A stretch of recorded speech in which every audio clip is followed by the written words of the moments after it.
Olá, hoje nós vamos para o capítulo 29 do livro do profeta Isaías. O tema de hoje é o cerco a Jerusalém. Você sabe que o cerco de Jerusalém aconteceu em 701, feito pelo imperador assírio chamado Senaqueribe.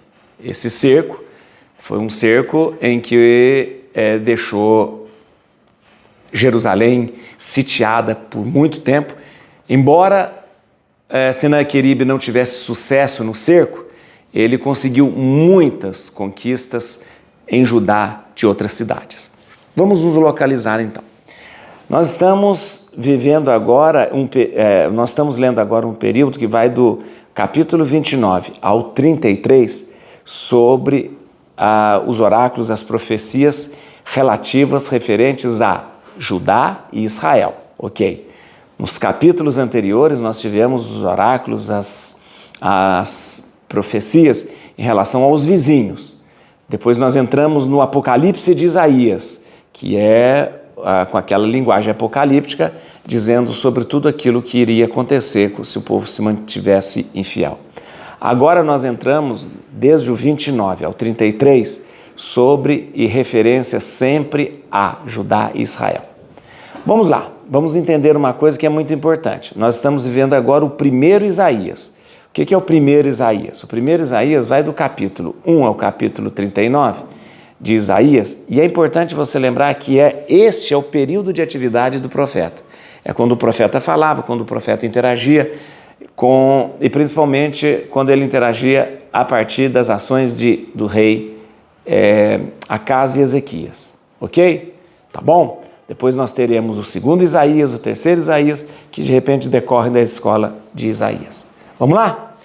Bíblia na mão, Espírito Santo no coração.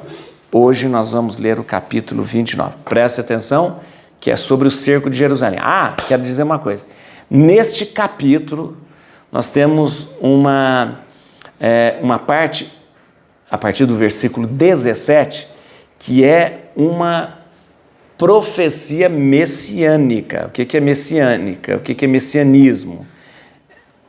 O profeta narra uma ação ou narra uma situação de então, mas a sua palavra aponta para o Messias que há de vir. Você vai ver, começa a anotar a partir do versículo 17. Vamos lá que a gente vai entender hoje algumas palavras interessantes aqui. Ai de Ariel, a cidade em que Davi acampou. Ajuntai um ano a outro, que se complete um ciclo de festas, e cercarei Ariel, e haverá prantos e gemidos, e tu te tornarás para mim como um Ariel. Acamparei contra ti como Davi, eu te cercarei de acampamentos e levantarei trincheiras contra ti. Falarás baixinho da terra, tua voz sufocada subirá da poeira, tua voz sairá da terra como a de um espectro, tua palavra se elevará da poeira como um ganido.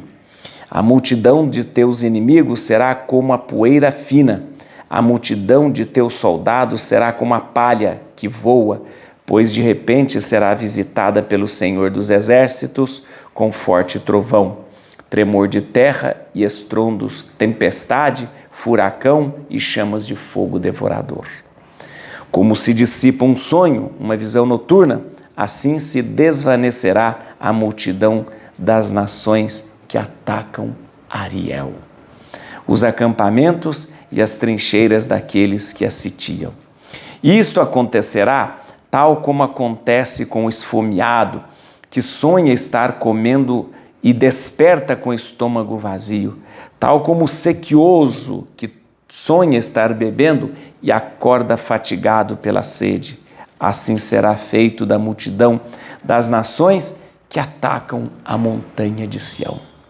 Pasmai-vos e maravilhai-vos, obstinai-vos, feridos de cegueira, embriagai-vos, mas não de vinho, cambaleai, mas não por causa da bebida, porque o Senhor espalhou sobre vós um espírito de torpor, fechou os vossos olhos e cobriu as vossas cabeças.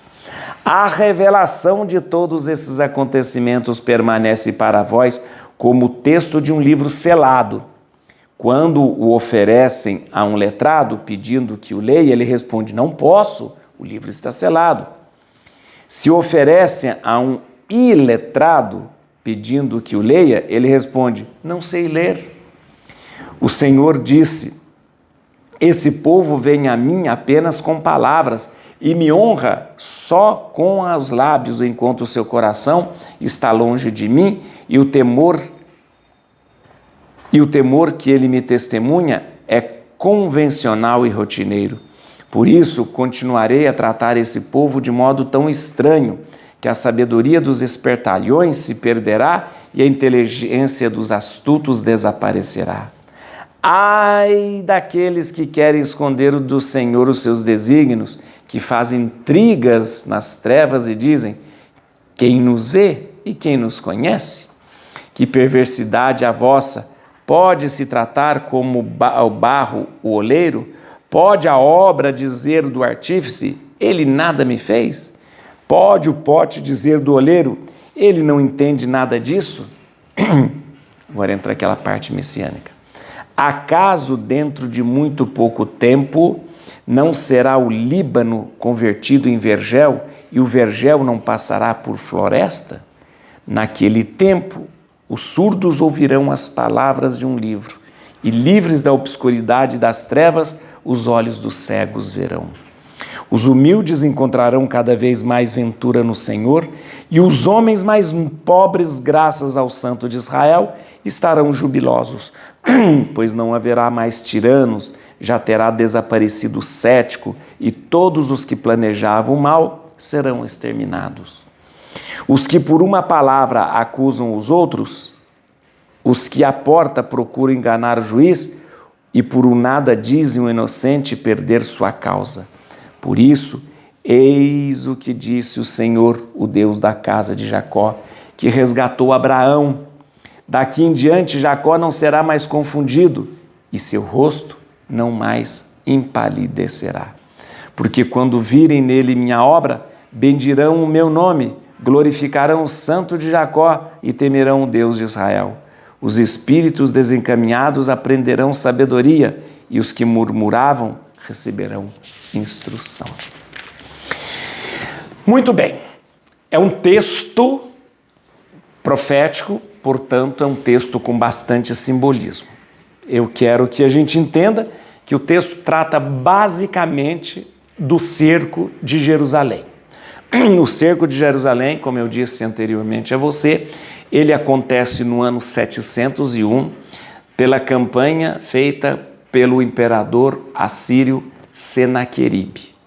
Nós sabemos que a Samaria já havia caído pelas mãos de Sargão e muito dos povos do norte tinham sido levados, deportados para a Síria.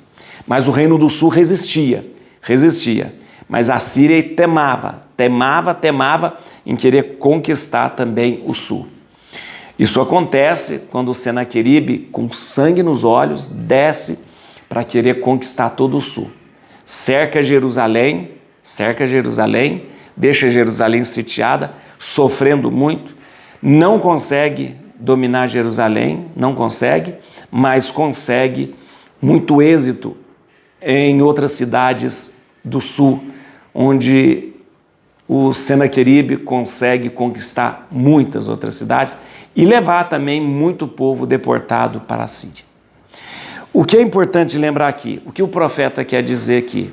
Porque o profeta quer dizer é que Deus permite e permitiu que isso acontecesse por causa da infidelidade do seu povo, por causa do que o povo se afastou do verdadeiro Deus. E Deus então permitiu para que o povo pudesse se emendar. Tá bom? A partir do versículo 17, o profeta começa a dizer de um tempo onde tudo isso vai passar e onde vai encontrar a paz e onde vai encontrar verdadeiramente aquilo que Deus tem prometido para o seu povo. E é nesse momento que a gente percebe o profeta bastante esperançoso numa profecia muito messiânica. porque ele não só promete um tempo de alegria e de paz para aquele povo, mas já aponta para aquele que há de garantir a verdadeira paz e alegria, o Messias ungido. Tá bom? Vamos entender aqui algumas palavras que eu acho importante. Ariel, Ariel. Sabia que esse nome é bíblico, né? Ariel, Ariel. Aliás, tem muitos judeus chamados Ariel. Ariel Sharon, né? Até primeiro-ministro, né? Nós temos aí essa palavra Ariel é muito interessante, além de ser o nome da pequena sereia também, né? Ariel. Vamos lá. Versículo 1. Ai de Ariel, a cidade em que Davi acampou. Opa! Ajuntai um ao outro que se complete o ciclo de festa. Cercarei Ariel e haverá prantos e gemidos. Ariel é o quê? Jerusalém. A palavra Ariel designa a cidade de Jerusalém, né? Muita gente pode falar, significa a cidade de Deus, ou o leão de Deus, né? Traduzido também como leão de Deus, né? Ou a montanha de Deus, né? Mas é importante lembrar que a palavra Ariel, ela significa muito o fogo, a forja de Deus. Que fogo de Deus é esse? O fogo de Deus, a forja de Deus, era o altar. Você estudou comigo e você lembra que o altar, o que era? Era um grande espaço, né? Construído, e lá no altar tinha fogo, né? A forja de Deus, o fogo de Deus, né? E ali as vítimas imoladas eram colocadas ali, a gordura era colocada para queimar, ou então, quando era feito um holocausto, toda a vítima, todo animal imolado era colocado no altar. Muito bem. Então, Ariel se a gente for traduzir ao pé da letra, seria a forja do Senhor, ou o fogo, a lareira do Senhor, né? O lugar de fogo do Senhor. Tá. Também dá para traduzir como leão do Senhor e dá para traduzir como cidade do Senhor. Mas por que a cidade do Senhor? Onde é que ficava a forja do Senhor? Onde é que ficava o fogo do Senhor que queimava as vítimas do sacrifício do holocausto? Em Jerusalém. Como era ali em Jerusalém que ficava a forja do Senhor, né? No altar, o fogo do Senhor, a cidade de Jerusalém passou a ser denominada também de Ariel. Por extensão, já que o fogo do Senhor, a forja do Senhor que está no altar, estava só em Jerusalém, por extensão, Jerusalém começou a ser também chamada de Ariel. Era o outro nome de Jerusalém. Então, Jerusalém tem Sião, Montanha Santa, Monte Sião, né? Jerusalém, e também é chamado de Ariel. E lembrando você, pode ser também, lembrar para a gente, o leão do Senhor. Tá bom? Muito bem, por que a gente entende isso? Porque diz assim, e é por que a gente sabe que é sobre o cerco? Ai de ti, Ariel, cidade em que Davi acampou. Foi Jerusalém que Davi acampou. Ajuntai um ano a outro ano, que se complete o ciclo de festas. O que é isso? Todas as festas são celebradas em Jerusalém, completando um ano. E cercarei Ariel, o cerco de Senaqueribe. E ali haverá prantos, haverá gemidos, porque o cerco foi muito doloroso. E tu te tornarás para mim como um Ariel. E tu te tornarás para mim como um fogo que consome tudo, né? Como um fogo, a fornalha que consome tudo, tá bom?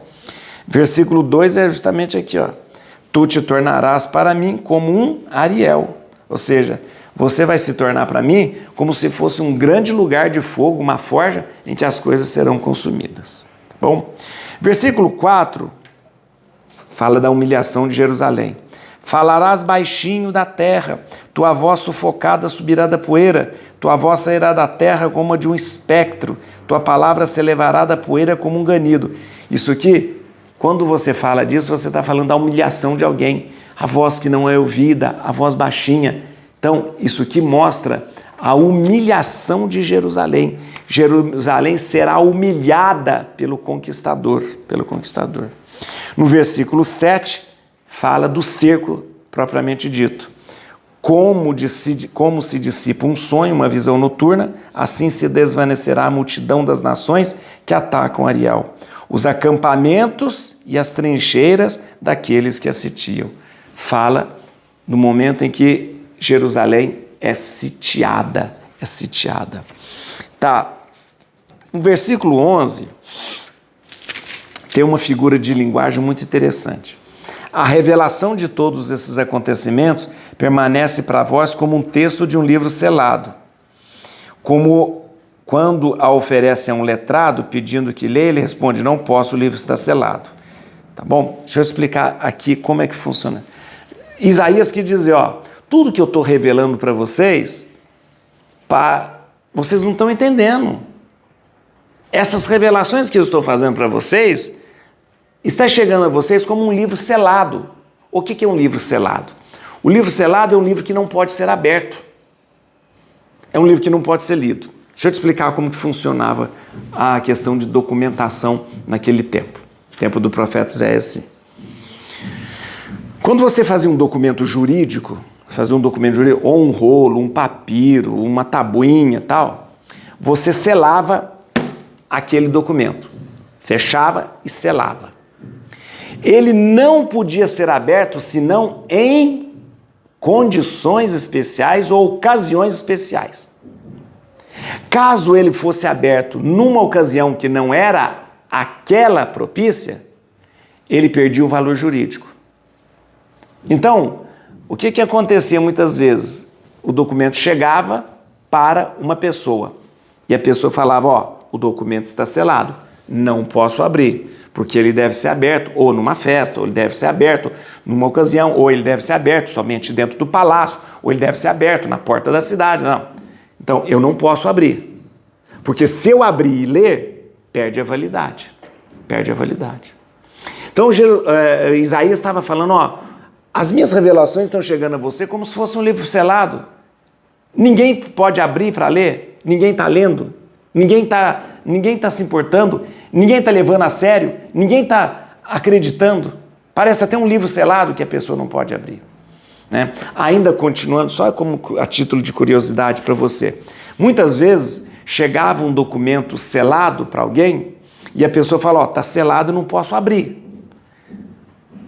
Mas eu nem sei o que é o conteúdo. Aí o pessoal começou a fazer assim, mandava um documento selado, e junto com o documento selado, mandava o mesmo documento sem estar selado. Ai, que maluco. Aí o que a pessoa fazia? Ele abria o que não estava selado e falava, trata disso, não, agora eu sei, tal. Mas o selado ficava lá, que podia ser aberto numa ocasião especial ou num lugar especial, tá? Para não perder a validade jurídica. Só curiosidade para você saber como funcionava essa questão de jurídica naquela época. Versículo 15. Aqui tem uma coisa importante que você tem que saber. Uma coisa muito importante. Nós já falamos sobre isso. Ai daqueles que querem esconder do Senhor os seus desígnios, que fazem intrigas nas trevas e dizem, quem nos vê e quem nos conhece? Sabe o que é isso? Isso aqui, Isaías está dando uma indireta para o rei Ezequias, que tinha feito aliança com o Egito. Você lembra que o profeta Isaías sempre se opôs à aliança com o Egito. E sempre condenou essa aliança com o Egito. E sempre atribuiu os castigos de Deus por causa dessa aliança do Egito. E é por isso que ele dá essa indireta. Ai daqueles que querem esconder do Senhor os seus desígnios. Rei, tá vendo o que você está passando aí, Ezequias? É porque você fez aliança com o Egito. Tá vendo? E você está querendo agora esconder de Deus? Deus não se deixa esconder. Deus não deixa esconder nada, né? Então isso aqui é uma alusão, uma indireta à aliança que Ezequias fez com o Egito. No versículo, agora eu quero lembrar, no versículo 17 começa um texto messiânico falando da esperança de um novo tempo, enquanto aponta para que essa esperança virá pelo Messias. Versículo 18, aqui um cuidado aqui que a gente tem. Naquele tempo, os surdos ouvirão as palavras de um livro, e livres da obscuridade das trevas, os olhos dos cegos verão. Surdos por quê? Surdos espirituais. Naquele tempo em que tudo isso passará, os surdos espirituais, vão escutar a palavra de um livro. Que livro é esse? Palavra de Deus. São os tempos messiânicos, em que tudo vai fazer sentido e as pessoas vão começar a ver, é isso, agora eu escutei verdadeiramente, tá bom?